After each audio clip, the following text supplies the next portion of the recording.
আসসালামু আলাইকুম। এই বিষয়টা আজকে এইভাবে আনতে চাইনি। এটা আনার কারণ হচ্ছে ওর কিছু ছোট লোকই গতকালকে সে একটা পোস্ট করেছে, ওই তার ফেসবুকে গিয়ে পোস্টটা পড়ে আসলে তারপরে দেখবেন।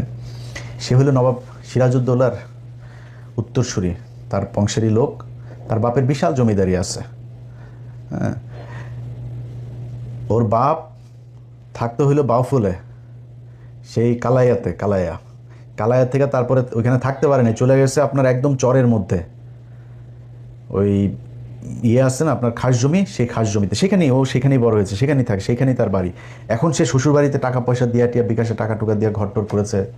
আর কোথায় কি করেছে, কাতারে ব্যবসা, দুবাইতে ব্যবসা, ভাইদেরকে রেন্টে কারের ব্যবসা করে দিয়েছে, কালিয়া করে তার রেন্টে কারের অফিস আছে, বিশাল এলাহি কারবার। তো সে এখন বিশাল আকারের মানে পয়সাওয়ালা এক বাপের বেটা। মানে ভাবটা এরকম, জন্মগতভাবেই সোনার চামচ মুখে নিয়ে তারপরে সে বড় হয়েছে, তার টাকা পয়সার কখনো কোনো সমস্যা ছিল না। আমাদের ভিক্ষার টাকা তোর পকেটের মধ্যে। সে কালকে পোস্টে লিখেছে, এখানে আমি কাজ করে খাই, কামলা দিয়া খাই না, তুচ্ছ তাচ্ছিল্য করে ভাই। বেটা কামলা দিয়া না, আমেরিকায় মানে যত ধরনের কষ্ট আছে সব কষ্ট করে তারপরে স্ট্রাগল করে তারপরে দেশের জন্য কাজ করেছে। সেই টাকা, সেই কষ্টের টাকা তোরে পাঠাইছি, তোরা আবার সেই টাকা নিয়ে জালিয়াতি করছিস। আমার কথা না, ওর দলের লোকজন তারা বলেছে। প্রতি মাসে প্রবাসীরা এই চাঁদাটা দেয়, আমাদের একটা রিসিপ্ট পাওয়ার কথা, কিন্তু আমরা এই রিসিপ্টটা পাই না। প্রতি মাসে আমরা রিসিপ্টের জন্য এই আলোচনা হয়, অর্থ কমিটির হিসাব নিয়ে আলোচনা হয়, কিন্তু অর্থ কমিটি কোনো মাসেই স্বচ্ছ একটা হিসাব আজ পর্যন্ত তার করতে পারে নাই। এই বক্তব্যর পরে আবার যখন এই দলের ভেতরে এই গ্যাঞ্জাম শুরু হওয়ার পরে সে একটা টক শোতে গিয়েছিল, ওই যে খালিদ মহিউদ্দিনের। সেই টক শোতে যাওয়ার পর তারা এই প্রশ্ন করা হয়েছে যে আপনি টাকা পয়সা হিসাব দেন না, আপনি ইচ্ছামতো বিকাশের টাকা টুকা নিয়ে সব ভাঙেন। তখন সে বলেছে কি যে আমি অর্থ কমিটি নাকি সব জানে, সে কিছু জানে না। ও চুরি করতো, এটা ওর দলের মানুষ। এই যেটা ছাত্র অধিকার পরিষদ বলেন, ওই যে কোটা আন্দোলন বলেন, এই কোটা আন্দোলন দিয়েই তো সবার উত্থান। আপনি আসিফ বলেন, নাহিদ বলেন, ওই ওর আশপাশে যারা যে দু চারজন আছে, ওর সাথে আর কেউই নেই এখন। ও খালি রাশেদ, আর ও এর বাইরে ওর সাথে কেউ নেই। ওর শ্বশুরবাড়ির কিছু লাঠিয়াল আছে, ফুফাতো ভাই, খালাতো ভাই, চাচাতো ভাই, এগুলো মিলে বরিশালের একটা গ্রুপে নিয়ে, একটা লাঠিয়াল বাহিনীরে নিয়ে ও এনে ধান্দাবাজি করে। এই ধান্দাবাজি করেই তার চলছে। এখন সে নিজের বিরাট আকারের পয়সাওয়ালা লোকজন, বিরাট আকারের মানে অনেক কিছু হয়ে গেছে তো, বুঝছেন না? ফকিন্নির পোলারে আপনি যদি নাকি টাকা পয়সা দেন, ও তো এটার গরম সহ্য করতে পারবে না। এখন যখন কিনা ওর এই টাকা টয়সাগুলো আমরা 2000 কত সাল, এটা 19 সাল, 19 তারপরে 20, ওই সময়টাতে সবচেয়ে বেশি টাকা তাকে দেওয়া হইতো। একবার তার প্রতি মাসে আমরা একবার দুইবার এরকম প্রতি মাসে দিতাম বিভিন্ন জনের কাছ থেকে তুলে। তো তাদের ভেতরে একজনের কাছে $2500 পাঠানো হয়েছিল একবার, আমার মনে আছে। এই টাকা এরকম অনেকে পাঠিয়েছে এখানে, মানে আমেরিকায় যারা আছে আপনি খোঁজ নেবেন, ওই নায়েব আলী, ওই যে মাসুম, এরকম যারা আছে পরিচিত লোকজন যারা আছে, আপনারা তাদের কাছে জিজ্ঞেস করেন, সবাই টাকা দিয়েছে এবং মানুষের কাছ থেকে নিয়ে তারপরে টাকা দেওয়া হয়েছে। আমি যদি দিয়েছি $500, আরেকজনের কাছ থেকে নিয়েছি $500। আর যদি কোনো সময় দেখা গেলো $100 আছে, ওকে $100 কত ভাই, 1000 হয়েছে, দান পাঠান। এভাবে টাকা পাঠানো হইতো। সেই টাকা $2000 তাকে পাঠানো হতো। তখন 85 টাকা, 84 টাকা, 86 টাকা এরকম $1 রেট পাঠানো হইলো। সম্ভবত মনে হয় বাংলাদেশি টাকায় 2 লাখ বা এরকম অ্যারাউন্ড এরকম কিছু, আমার মনে নাই। বাট $2500 আমরা পাঠিয়েছিলাম, 2500। এই টাকা পাঠানোর পরে এখন হঠাৎ করে এই নুরু ফোন দিচ্ছে যে ভাই টাকা তো আসেনি, টাকা তো পাঠানো হয়েছে, ওর সাথেই নামটা আর বললাম না ওইটা। এরপরে সে ধরা খাওয়ার পরে বলতেছে ভাই আমার বাচ্চা হয়েছে, ওয়াইফের ডেলিভারি, হসপিটালের বিলে টাকাটা খরচ হয়ে গেছে, আমি এটা খরচ করে ফেলছি। পরে আবার পাঠাইছি আমরা। এরপরে আবার ফের এই তুলে তারপরে তাদেরকে টাকা পাঠানো হয়েছে। নুরু এত সহজ না। আমেরিকার জীবন, আমেরিকায় আসে আর টাকা গাছ থেকে পড়ে যায় এরকম না। এখানে যারা স্যুট টুট পরেও বাংলাদেশে যায় না, এরা এখানে কে কী করে, তোর তো 14 গোষ্ঠীর মধ্যে মনে হয় আমেরিকা কেউ থাকে না, থাকলে জিজ্ঞেস করিস। ফকিন্নির বাচ্চা, তুই যে ভাব মারিস এখন, তোর যদি টাকা পয়সা সারা জীবনে যদি তুই বাংলাদেশের সালমান এফ রহমানও হইস, তাও আমরা বুঝবো তুই যে ফকিন্নির পোলা।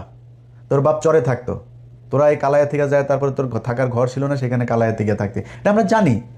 এটা তুই কি ঠিক করতে পারবি? এই কথাগুলো আজকে আনতে চাই নেই। ওর ইদানিং দেখবেন চলাফেরা, ওর পাঞ্জাবি, মানে নতুন পাঞ্জাবি, তারপরে হাঁটার যে ধরন, হাঁটার ভাবটা দেখলে আপনি বুঝবেন যে ফকিন্নির পোলাদের টাকা পয়সা হইলে কি হয়, এটা এরে দেখে ভালো করে বুঝবেন।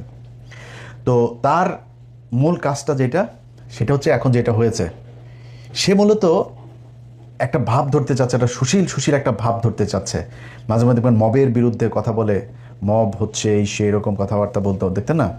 অথচ ওর এই যে কিছু ওর এই বাউফল, তারপর কি বলে কালায়ামালা এইসবের কয়েক জায়গার গলা চিপার কিছু পোলাপানে নিয়ে ওইখানে ঢাকা শহরে মাস্তানি করেছে। এই 5 তারিখের বহুত মানুষের, আওয়ামী লীগের লোকজনের ব্যবসা প্রতিষ্ঠান, বাড়িঘর, এগুলো তো কালকে পোস্ট করেছে, আমি করেছি। ও যে কাজগুলি ও করে এই কাজগুলো আমার উপর দিয়ে চালিয়েছে।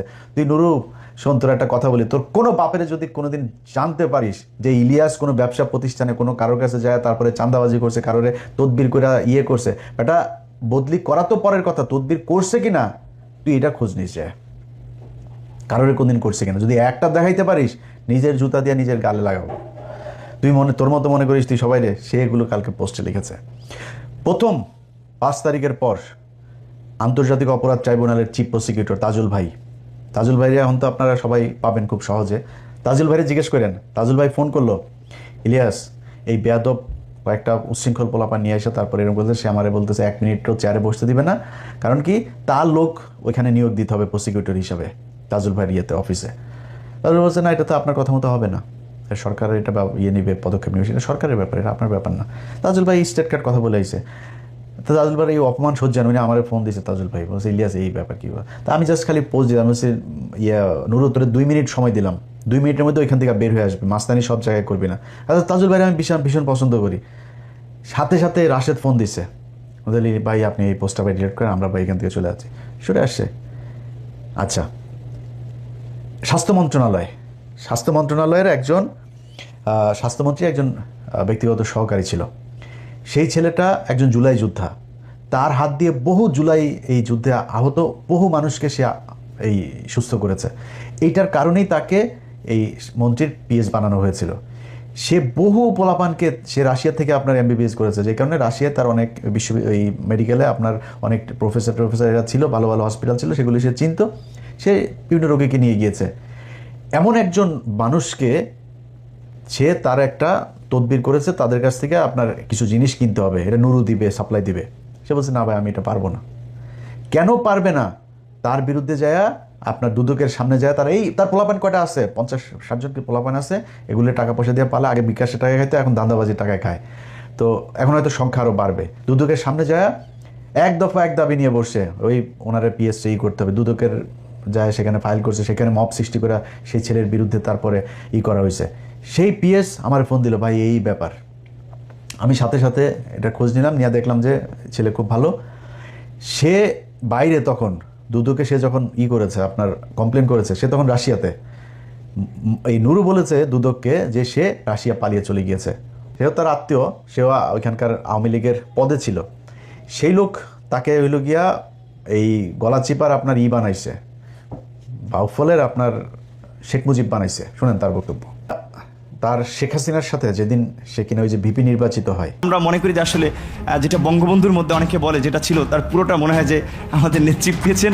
আমার আপার প্রতি অনুরোধ থাকবে যে আসলে অনেকে, যেটা আমি আপা বলতে চাইনি, কারণ আমি আসলে মানে মায়ের ওই জায়গাটাকে তাকে দেখতে চেয়েছিলাম, কিন্তু সবাই ছাত্রলীগ আমি যেহেতু করেছি সবাই আপা আপা বলে, এই জন্য আমার মুখ থেকে ঘটনাটা বের হয়েছে যে আমার ছাত্রলীগের ভাই বন্ধুরাও কেন যেন আমাকে আসলে জামাত শিবির বানানোর জন্য তারা খুব একটি অপপ্রচার করেছিল। তাদের ছাত্রলীগের এতগুলো এরকম একটা পোস্টে থাকা অবস্থায় আপনারা দেখেছেন যে আমার পরিবারের, আমি আশা করি যে মাননীয় প্রধানমন্ত্রীর কাছে আমার পরিবারের সকলের মোটামুটি একটা তথ্য আছে, সেখানে দেখেছেন যে আমার পরিবার আসলে মানে পুরো পরিবারে ছিল আওয়ামী ব্যাকগ্রাউন্ডের। কিন্তু আসলে আমি অনেক কথাই বলতে চেয়েছিলাম, কিন্তু আবেগ ভালোবাসায় অনেক কিছুই ভুলে যাচ্ছি।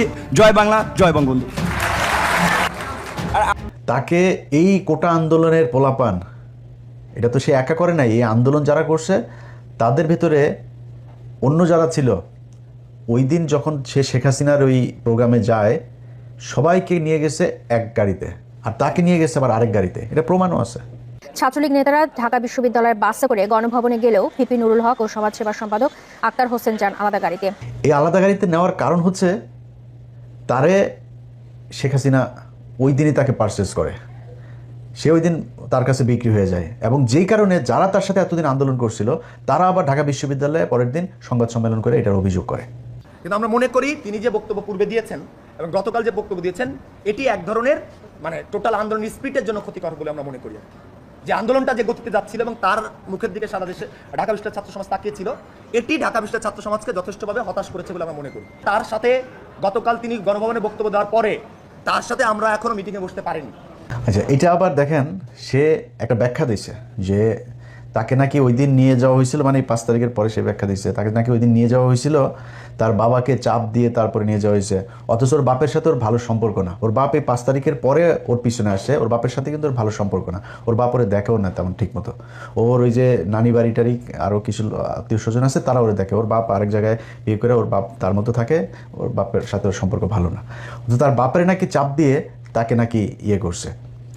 অথচ তার যে বক্তব্য আপনারা শুনলেন, আপনার কি মনে হয় যে কোনো দিন কোনো মানুষকে চাপ দিয়ে এত স্বতঃস্ফূর্তভাবে তোরা চাপ দিয়ে নাই অনুষ্ঠানে নিয়ে যাইতে পারে? আপনাকে আমার মায়ের মতো লাগে, আপনার আরও পায়ে ধরে মাপ চাইছে, আপনারা দেখছেন না, পায়ে ধরে সালাম করছে।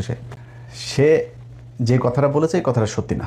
তার বাবাকে ধরে তারপরে চাপ দিয়ে তাকে তারপর করেছে, এই কথাটা সত্যি না। কিন্তু একটা জিনিস সবার মাথায় প্রশ্ন আসতে পারে যে নুরু তো হাসিনার বিরুদ্ধে আন্দোলন করেছে, অনেকবার মার খেয়েছে, বহুবার, যতবার মার খাইছে ওর লুঙ্গি খুলে যদি নাকি ওর পশম গুনেন অতগুলি পশম মানে যতবার পিটানিও খাইছে, ও জীবনে বহুত পিটানি খাইছে। তো এই পিটানি খাওয়ার অভ্যাসটা তার আছে, কিন্তু উদ্দেশ্য তার একটা ছিল, সেগুলো তার বড় হইতে হবে, মানে পয়সা পাতি হইতে হবে, ক্ষমতা আসতে হবে, এরকম একটা তার এটা ভয়ঙ্কর রকমের ছিল তার ভেতরে। যে কারণে সে কিন্তু হলের পোস্টেড নেতা, সে ছাত্রলীগ করতো, আওয়ামী লীগ করতো, বাট ওইখানে যে ভাত পায় নাই, এখন তারা আলাদা সংগঠন করে তার নেতৃত্বে আসতে হবে, সে কারণে সেটা করেছে। এই দেশের জন্য না, এই মানুষের জন্য, কোনো কিছু না, সে তার নিজের জন্য করেছে। এবং তার পা থেকে মাথা পর্যন্ত পুরাটা দুর্নীতি এবং অনিয়ম এগুলো দিয়ে ভরা। এটা আমার কথা না, মানে আমি যে তাকে তার সাথে লাগার জন্য বলছি সেটা না। তার দল যারা করেছে এই পর্যন্ত, এই যে যাদেরকে দেখেন আসিফ নাহিদটাই যা দেখ, কেউ থাকে না তার সাথে। কারণ থাকে না জানেন, কারণ তার এই চরিত্রের কারণে। আমার এখানেও আপনাকে একজনের বক্তব্য শুনে, তার দলের লোকজন তারা কি বলে, তারা যারা তার সাথে ছিল, যারা টাকা পয়সা দিত, এখানে কয়েকজন ব্যবসায়ী আছে আমার পরিচিত, এরা টাকা দিয়েছে। আমি বহু মানুষকে ভাই করেছে, ভাই নাম্বার দিয়ে দিতাম, ভাই এর এই নাম্বারে টাকা দিয়েন, একটা কল দিয়ে টাকা দিয়েন, এভাবে টাকা দিত। সেই ব্যক্তিরা তার দল থেকে চলে গিয়েছিল। চলে যাওয়ার কারণ আবার আছে আরেকটা, সেটাতে যাই, সেটা দিয়ে শেষ করি। এটা হচ্ছে যে আপনাদের ওই রেজা কিবরিয়ার কথা তো মনে আছে, তাই না? রেজা কিবরিয়া যখন দলে আসে, রেজা কিবরিয়া কিন্তু খুব ইন্ডিয়া বিরোধী একটা মানুষ।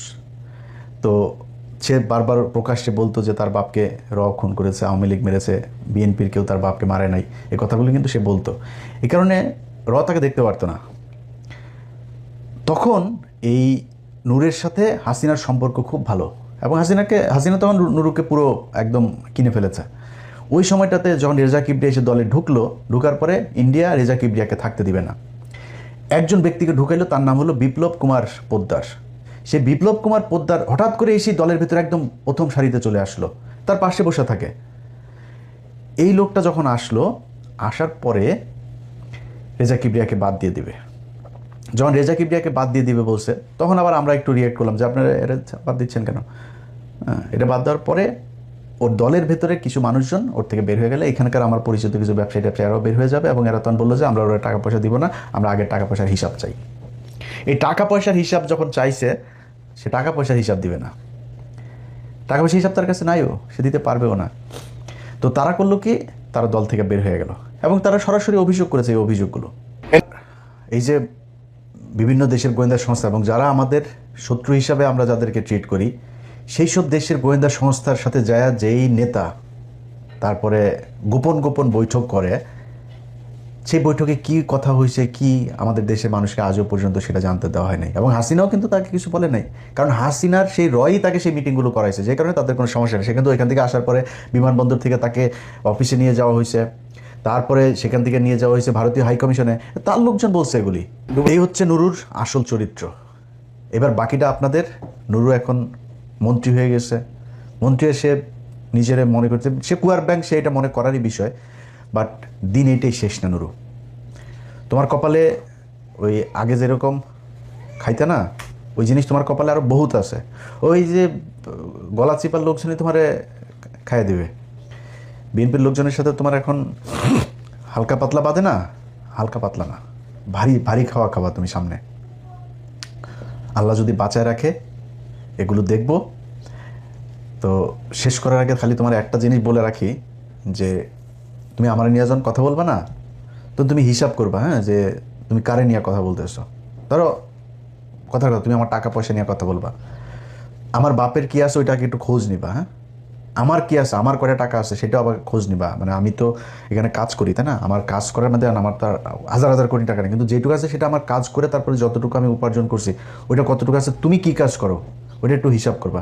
ভিক্ষা করে খাইয়া, যার কাছ থেকে ভিক্ষা চায়া খাও, তারে নিয়ে আবার টাকা পয়সা, তুই একটা অন্য আলাপ করতে পারতি। তুই কালকে ফেসবুকের পোস্টে তুই তহিদ আফ্রিদিরে ছাড়াইছিস, সেই তহিদ আফ্রিদিকে ছাড়াইতে গিয়া তারপরে কয় টাকা নিচ্ছিস না নিচ্ছিস কি করছিস, তহিদ আফ্রিদি কি ছাড়া পাইছে কিনা তোর পোস্টে কিন্তু সেই আলোচনায়। আমি তোরে এখন নতুন করে ধরছি কেন, কারণ আমি আপনাদেরকে এই ভিডিওর মাধ্যমে জানাই রাখি তহিদ আফ্রিদি জামিনে বের হয়ে গিয়েছে। তাকে খুব সুকৌশলে দেশ থেকে বের করে, আমি জানি না সে দেশ থেকে বের হইতে পারছে কিনা, বাট তাকে সুকৌশলে দেশ থেকে বের করার চেষ্টা চলছে। এই নুরু করেছে সব কিছুর একদম অর্গানাইজ করেছে এই নুরু। আপনাদের দেশবাসীর কাছে আমি আজকে ভিডিওতে বলে গেলাম, আমার এই ভিডিও থাকবে, আপনারা জানতে পারবেন, এই দেশের মিডিয়ার কাছে জানতে পারবেন, নাহলে আমি কনফার্ম হয়ে একদম তথ্য সহ আপনাদেরকে জানাই দিব। আপনারা এই 2-4 দিনের ভেতরেই বাংলাদেশের মিডিয়াতে জানবেন যে তহিদ আফ্রিদির জামিন হয়ে গিয়েছে। কিন্তু জামিনটা আসলে হয়ে গিয়েছে, সে বের হয়ে গিয়েছে, এটা নুরু করেছে, এই জন্য ওরে আমি ধরছি এবার।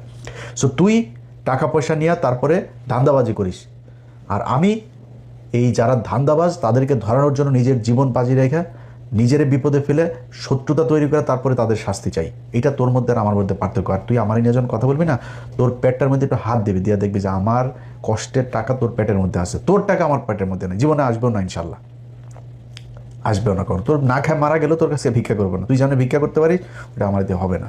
সো খুব হিসাব করে কথা বলবি। আল্লাহ হাফেজ।